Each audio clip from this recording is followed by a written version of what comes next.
sudah melihat Indonesia menjadi sesuatu yang sangat penting karena prestasi tentu dan juga talenta-talenta kita yang luar biasa. Tentu ini tidak terlepas dari apa yang telah dilakukan oleh kontribusi yang dilakukan oleh Pak Erik, baik di bidang cabang olahraga sepak bola, ini olahraga rakyat, olahraga kita semua, dan saya berharap mudah-mudahan dengan dukungan yang diberikan Kementerian Hukum dan HAM, terutama yang terkait dengan naturalisasi, ini akan bisa memberikan kontribusi nyata dalam upaya kita mengangkat dan meloloskan timnas kita di Piala Dunia 2026 yang akan datang. Saya rasa itu dari saya persilakan ke Pak Erik. Terima kasih Pak Menteri atas sambutan hangat dan dukungannya. Tadi yang seperti disampaikan oleh Pak Menteri bahwa tentu pemerintahan yang dipimpin Pak Jokowi saat ini dan juga yang sudah disampaikan juga oleh Bapak Presiden terpilih pada sidang kabinet terakhir bahwa semua program yang baik harus dilanjutkan. Dan tentu sesuai dengan tupoksi hari ini, tadi saya melaporkan kepada Pak Menteri bahwa nomor 1 ini luar biasa Indonesia. Ini kita sudah dibuka yaitu kantor FIFA dan kemarin kantor FIBA. Dan saya rasa di banyak negara juga cemburu Pak Menteri. Nah, tapi ini justru prestasi karena mereka melihat keseriusan pemerintah saat ini dan ke depan untuk membangun olahraga nasional. Karena memang dengan membangun olahraga ini bagian kita juga menyehatkan masyarakat Indonesia ke depan. Dan tentu Pak Menteri tadi akan mendukung penuh pembukaan daripada International Organization Office yang belum pernah terjadi karena memang suratnya dari beliau pembukaan seperti ini. Dan insya Allah Pak Menteri nanti bersama Pak Presiden dan tentu akan hadir Presiden FIFA insya Allah mendarat dari hasil ASEAN Summit tanggal 10. Lalu nanti pembukaan training camp yang ada di sana itu tanggal 11 training center yang ada di IKN. Sekalian tanda tangan yang tadi namanya official agreement opening yang FIBA juga akan menandatanganinya gitu.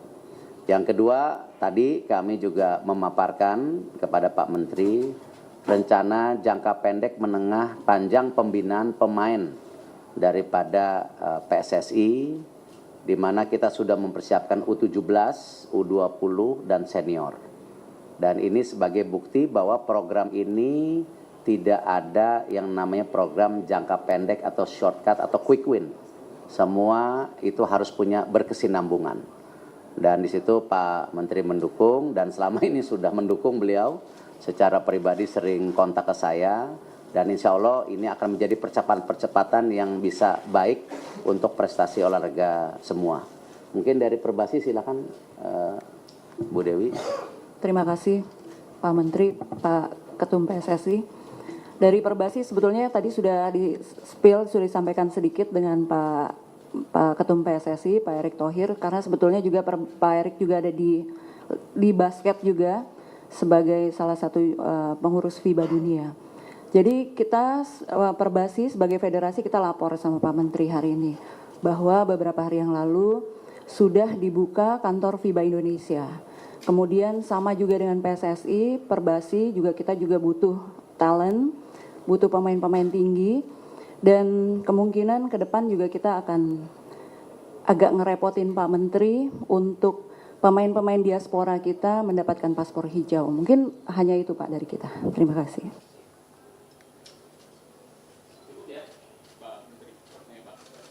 Good morning, Pak Erik, Pak Sukarman, dan Bu Dewi. Thank you so much for setting aside your time with us. Sorry from Southeast Asia today. Pak Erik, clear explanation about naturalization process and also the launch of International Sports Organization. But we need your statement in English for our coverage. So can you please tell us regarding your meeting with Pak Menteri and also Bu Dewi?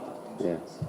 So the purpose of meeting today, of course, we want to get a full support from the government, especially from Minister Supratman, which has been a long friend of the sports. he concerned about also progress of sports in Indonesia, not only football, basketball, and many sports.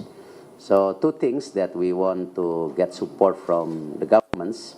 Number one, the opening of FIFA office and FIBA office in Indonesia, because this is the first time actually we are having two international organizations opening office in Indonesia. So we need under law to support that the existence of the international office is exists by the law of Indonesians. The second one, of course, regarding our best players that who've been playing abroad from football and basketball, when they want to join for supporting the Indonesian national teams, we also supporting in terms of their naturalizations. I think this is something that working between us as the football federations and the government hands on hands to improve our ranking in the world in terms of basketball and football, also achievement a bigger target to qualify for World Cup in 2026.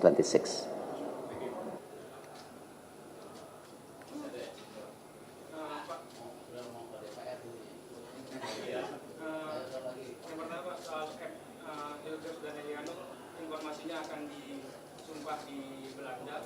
Segenting apa sih Pak alasannya sehingga harus disumpah di sana, sementara sebelumnya naturalisasi semua disumpah di sini?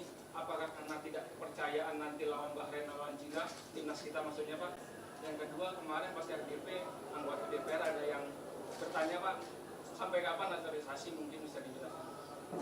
Ya, saya rasa di era demokrasi perbedaan pendapat itu sebuah yang maklum. Tetapi saya dari PSSI dan saya yakin Pak Menteri, pemerintah, kita harus mempunyai target untuk perbaikan prestasi timnas. Itu yang utama. Cara-caranya pun terhormat. Kenapa? Aturan FIFA menjelaskan setiap negara boleh menaturalisasi semua pemain. Kita bisa lihat tim nasional Belanda sendiri, itu banyak keturunan Suriname, ya. Pemain tim nasional Prancis juga banyak dari negara tentu koloninya mereka. Amerika sendiri banyak yang last name-nya Spanyol. Tim nasional Spanyol juga pernah naturalisasi Costa dari Brazil. Tim nasional Italia pernah juga menaturalisasi pemain Argentina, ya. Bola itu merupakan event global, ya, dan semua terbuka menurut aturan FIFA, yaitu pemain naturalisasi yang bermain di liganya selama 5 tahun atau yang punya darah bapak, ibu, kakek, nenek. Nah kebetulan saya dan Pak Menteri komitmen sama, kita ingin memfokuskan semua talenta terbaik bangsa Indonesia yang ada di luar negeri untuk memperkuat tim nasional, yaitu pilihannya yang mempunyai darah Indonesia. Nah tentu ya pembentukan daripada tim nasional ini bukan jangka pendek. Kita bisa lihat prestasi U19 kita yang kemarin juara AFF. U17 kita yang sayang hanya bisa ranking 3 karena waktu itu lawan Australia kena kartu merah di menit 26. Nah, tapi kita mau lawan lagi Australia nanti ini bulan-bulan ini, ya mudah-mudahan kita bisa membalas gitu. Ini yang junior ya, junior bukan senior. Dan ini ya bagian komitmen bahwa yang namanya pembangunan tim nasional itu bukan dilihat dari sisi jangka pendek, tapi menengah dan panjang, dan kita sudah siapkan talentanya gitu. Nah, kalau mengenai naturalisasi Mas Hilgers, ibunya orang Manado, ya Eliano ibunya orang Maluku. Bahkan ibunya masih sering pulang ke Manado melihat yayasan daripada tunanetra yang dibina.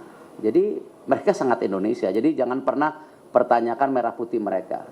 Ada sebuah video hari ini baru terlihat ketika Mas Hilgers bermain dengan klubnya, tiba-tiba ada yang bawa bendera merah putih, lalu dia ambil bendera merah putihnya, dia foto. Nah, itulah nasionalisme. Ya, kita tidak bisa melihat nasionalisme itu karena tentu posisi yang hanya menjadi sebuah kontroversi.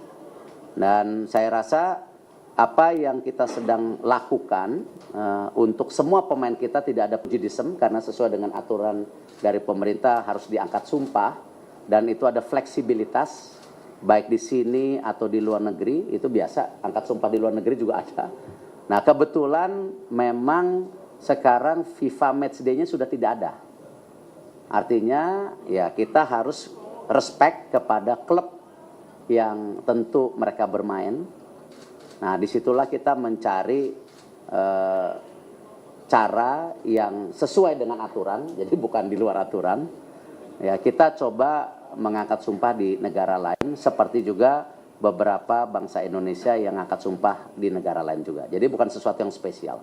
Ya, kita tidak ada yang spesial, semua kita hormati secara hukum, baik hukum yang ada di Indonesia maupun aturan FIFA. Itu.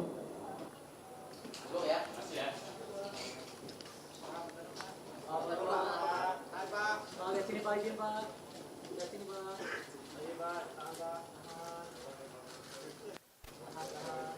kasih.